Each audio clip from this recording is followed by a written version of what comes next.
नमस्ते प्यारे विद्यार्थियों। कल अपन ने पहला क्वेश्चन किया था इस प्रश्नावली का कि कौन कौन सी संख्याएं परिमेय होती हैं और कौन सी संख्याएं अपरिमेय होती हैं, जो आपके सामने है। आज अपन दूसरा क्वेश्चन करेंगे, जो क्या है, ऐसी तीन संख्याएं लिखिए जिनके दशमलव प्रसार अनवसानी अनावर्ती हो। ये अनवसानी अनावर्ती का मतलब क्या होता है? एक अपरिमेय संख्या ही होता है। ये मैंने आपको अपरिमेय संख्या के प्रकार के रूप में लिखाया हुआ है। इसके कोई भी तीन उदाहरण अपने को लिखने हैं, तो तीन उदाहरण कुछ भी हो सकते हैं। जिसमें पहला मैं अगर लिखूं तो ऊपर वाले पहले क्वेश्चन में ही मुझे एक उदाहरण मिल रहा है। क्या दिया हुआ वहाँ पे कि 1.10 100 1000 10,000 1, तो एक उदाहरण तो वही हो गया। तो उसी को लिख देंगे वापस कि 1.10 100 100 140 और ये एक उदाहरण तो ये हो गया। उसी तरीके का मुझे वहाँ पर एक उदाहरण और दिख रहा है, जो 4 नंबर जो आपको दिखाई दे रहा है, तो अपन उसको भी लिख सकते हैं। तो वो क्या हो गया? 7.4784478। उसी तरीके से अगर मुझे और उदाहरण चाहिए तो मैं अपनी तरफ से भी कुछ लिख सकता हूँ।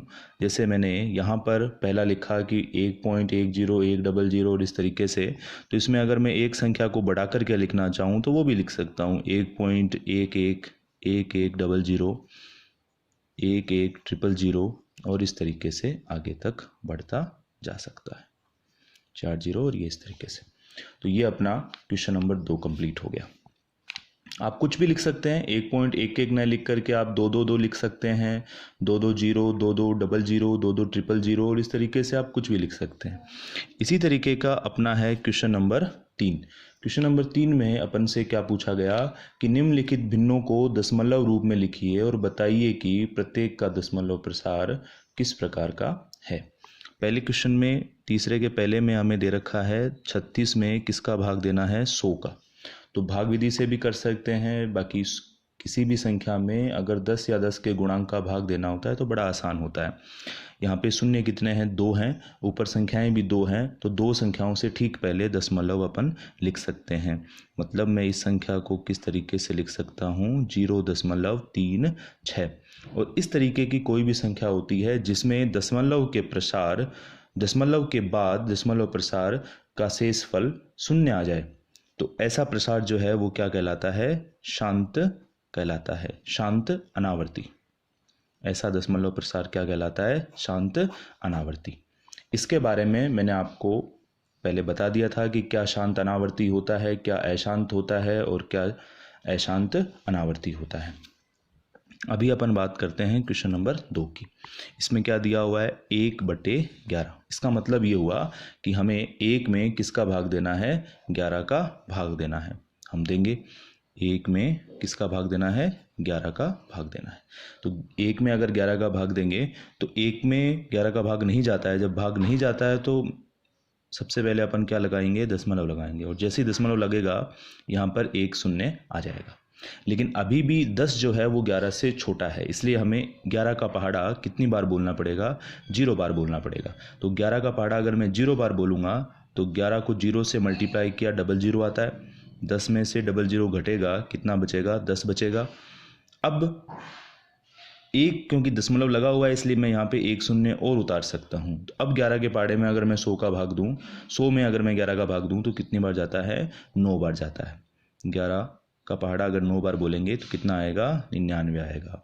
100 में से 99 घटाएंगे तो कितना बचेगा? 1 बचेगा। मतलब ये हुआ कि जहाँ जिस संख्या से मैंने भाग देना प्रारंभ किया था वही संख्या वापस आ गई। अगर ऐसा होता है तो उसको अब हम बोलते हैं पुनरावर्ती। पुनरावर्ती का मतलब आवर्ती भी बोल सकते हैं या पुनरावर्ती बोल सकते हैं। इसका मतलब ये 0.09 जो है वो लगातार इसमें चलता रहेगा। अर्थात इसका आंसर क्या आएगा? आगे भी जैसे अगर आप इसको करेंगे तो वापस शून्य उतरेगा, फिर इस तरीके से आगे तक चलता रहेगा। मतलब दशमलव के बाद 0.9 इस तरीके से ये आता रहेगा, इस तरीके से ये आता रहेगा। तो इसको मैं इस तरीके से भी लिख सकता हूँ, 0.09 के ऊपर बार का चिन्ह लगा सकता हूँ। इसका मतलब 0.9 आ रहा है। एक ही अंकों की अगर पुनरावृत्ति होती है और दशमलव प्रसार शांत नहीं होता अर्थात अशांत होता है तो उसको अपन क्या बोलते हैं? अशांत आवृत्ति, अशांत आवृत्ति बोलते हैं। इसको अपन क्या बोलते हैं? अशांत आवृत्ति बोलते हैं, अशांत आवृत्ति बोलते हैं। इसी तरीके से अपना क्वेश्चन नंबर 3 है। तीसरे क्वेश्चन में दिया हुआ है 4 सही 1/8।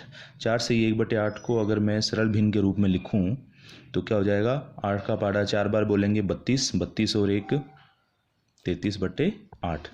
अब अगर मैं 33 में भाग दूं किसका? 8 का, तो कितनी बार जाता है? 4 बार भाग जाएगा।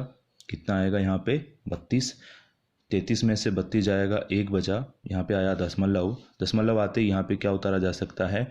0 उतारा जा सकता है। फिर से 8 का पहाड़ा बोलेंगे, 1 बार जाएगा, यहाँ पे कितना आ जाएगा? 8। 10 में से 8 गया 2, दशमलव लगा हुआ है, 1 शून्य और उतार सकते हैं। 8 का पहाड़ा 2 बार बोला, 16 आ गया। 20 में से 16 को घटाएंगे 4 आएगा, दशमलव लगा हुआ है, शून्य आ जाएगा। 8 का पहाड़ा 5 बार बोलेंगे, पूरा 40 आएगा, अर्थात शेष फल क्या आ गया? शून्य आ गया।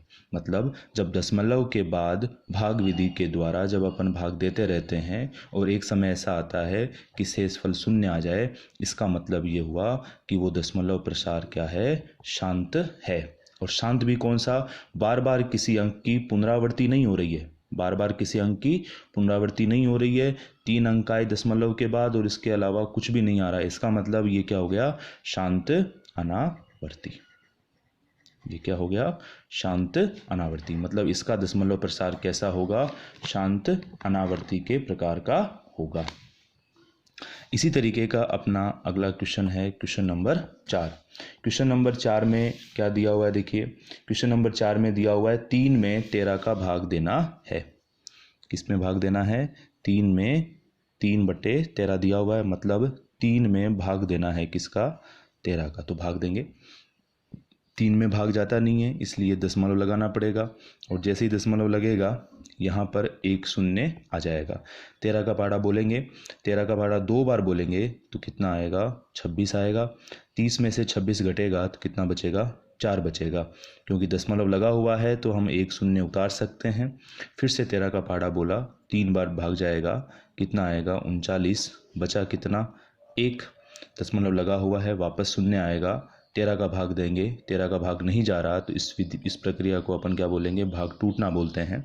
और जैसे ही भाग टूटेगा यहाँ पर 1 शून्य और आ जाएगा, और जैसे ही 1 शून्य आएगा, अब 13 का पहाड़ा अगर 7 बार बोलते हैं तो कितना आता है? 91 आता है। 100 में से अगर 91 को घटाएंगे, 100 में से अगर 91 को घटाएंगे तो कितना बचेगा? 9 बचेगा। और क्योंकि दशमलव लगा हुआ है इसलिए यहाँ पे फिर से 1 शून्य आ जाएगा। फिर से 13 का पहाड़ा बोलेंगे तो 13 का पहाड़ा 6 बार बोलेंगे तो यहाँ पे कितना आ जाएगा? ये 78 आ जाएगा। कितना आ जाएगा? 78 आ जाएगा। इसी प्रकार से 90 में से अगर 78 को माइनस करेंगे तो यहाँ पे कितना आ जाएगा? 12 आ जाएगा। क्योंकि दशमलव लगा हुआ है इसलिए यहाँ पे 1 शून्य और आ गया। फिर से 13 का पहाड़ा बोलेंगे, 13 का पहाड़ा अगर अपन 9 बार बोलते हैं, कितनी बार बोलते हैं? 9 बार बोलते हैं तो कितना आएगा? 117 आएगा, 117 आएगा। और जैसे ही हमने 120 में से 117 को माइनस किया, जैसे ही हमने 120 में से 117 को माइनस किया, क्या आ गया? 3 आ गया। क्या आ गया? 3। अब यहाँ पर वापस वैसे ही जैसे हमने क्वेश्चन नंबर 2 में किया था कि जब अंक की पुनरावृत्ति आ जाती है, मतलब जहाँ से हमने भाग देना प्रारंभ किया था, 3 से भाग देना प्रारंभ किया था, वापस शेषफल कितना आ गया? 3 आ गया। इसका मतलब ये हुआ कि यहाँ ये जो अंक हमें दे रखा है 0.2307669, यही अंक वापस आता रहेगा। मतलब वापस दशमलव लगा हुआ है तो मेरे को शून्य लगाना पड़ेगा। यहाँ पे शून्य लगाऊंगा तो ये 30 बन जाएगा। फिर 13 का पहाड़ा 2 बार बोला जाएगा, 26 आएगा, और फिर इस तरीके से ये प्रोसेस वापस चलती रहेगी। मतलब 0.230769 जो है वो इसके आगे आता ही रहेगा। इसका मतलब इस अंक की पुनरावृत्ति होती रहेगी। तो इसके ऊपर मैं क्या लगा सकता हूँ? बार लगा सकता हूँ। और जब किन्हीं अंकों की पुनरावृत्ति होती रहती है तो जैसा हमने क्वेश्चन नंबर 2 में किया था, बिल्कुल वैसे ये किस प्रकार का उदाहरण हो गया? अशांत आवृत्ति का हो गया। तो इसका दशमलव प्रसार क्या होगा? अशांत आवृत्ति, अशांत आवृत्ति होगा। इसी तरीके से अगर अपन बात करें अगले क्वेश्चन की, तो हमारा अगला क्वेश्चन क्या है, 2/11। क्वेश्चन नंबर 5 में क्या दे रखा है, 2/11। ये बिल्कुल हमारे इस दूसरे क्वेश्चन के जैसा है जिसमें क्या दिया हुआ है, 1/11। तो ये क्वेश्चन आपको स्वयं करना है, वैसे ही जैसे ऊपर वाले में किया हुआ है 2 में 11 का भाग देना है, वहाँ पे मैंने 1 में 11 का भाग दिया था, इसमें आपको 2 में 11 का भाग देना है। तो ये क्वेश्चन आपको स्वयं करना है। इसी तरीके से अपन बात करें क्वेश्चन नंबर 6 की, तो इस क्वेश्चन नंबर 6 में क्या दिया हुआ है, 329 में 400 का भाग देना है। 329 में किसका भाग देना है, 400 का भाग देना है। तो 329 में 400 का भाग देंगे तो वापस बिल्कुल वैसे ही होगा जैसे अपन 329 में 400 का भाग देना है। तो देखिए 329 में 400 का भाग देना है, तो किस तरीके से भाग जाएगा। सबसे पहले क्योंकि 329 400 से छोटा है, इसलिए अपन यहाँ पे क्या लगा देंगे, दशमलव लगा देंगे, और जैसे ही दशमलव लगेगा यहाँ पे शून्य आ जाएगा।